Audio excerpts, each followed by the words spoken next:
transition, Marcia. Hi, everybody. I'm really excited that we're able to host this event again this year. For those of you who've heard me talk before, our volunteers are very important to us, and so Marcia and the team and I put a lot of energy into thinking about how we can thank you. And when I was thinking about this event last night, there's a quote that most of you probably know from Edmund Burke, and it says that all that evil needs to triumph is for good men to do nothing. You've heard that quote before. And that quote resonates with me quite a bit because domestic violence is an evil in our society. It robs people of their hope. It robs them of their dignity. It robs families of happiness. And when I think about good people doing something, I always think of all of you, because no matter what you're doing, you're among those doing good to change something that's not so great in our world.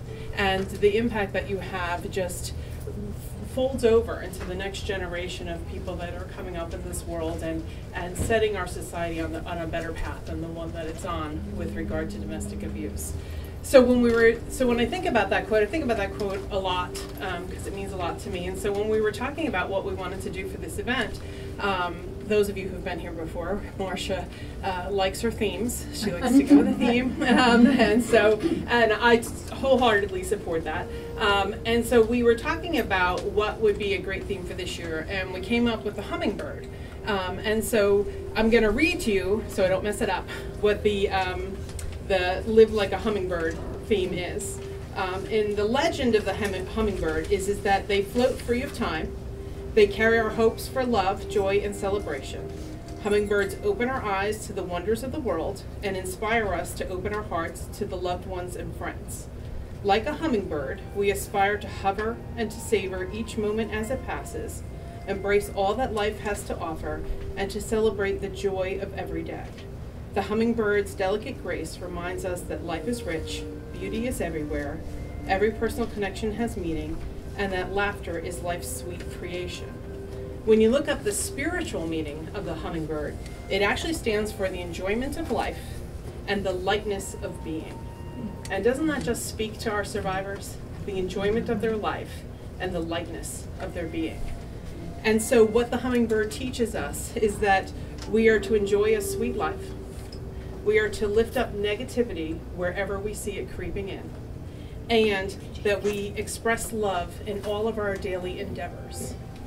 Express love in our daily endeavors absolutely makes me think of all of you, because every moment that you give us is a moment of love, and we appreciate that more than we can ever express to you. So thank you all for being here.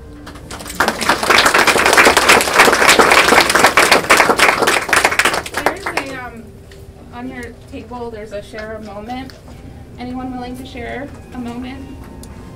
I just like to share the babysitting. And I encourage anybody in this room that would like to do it. They always need help with the babysitting. And it's a joyful job. We had, Liz and I, Kathy and I had this group, and they're just the cutest.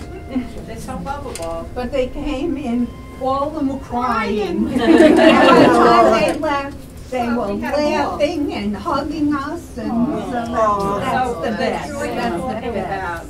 It's so true. We get more. These children don't know what we're getting. Right. It's a great job. And it's fun. Anyone else want to share? Okay. While helping at Christmas time when the young mothers pick out items for her children, and she had a little girl, and there was some velvet dresses, and there was one in her daughter's size. So she looked at me and she says, "Do I have to pay for this?" I said, "No," and she took the dress. Well, she was so grateful and so happy, it just made me feel so good. Aww.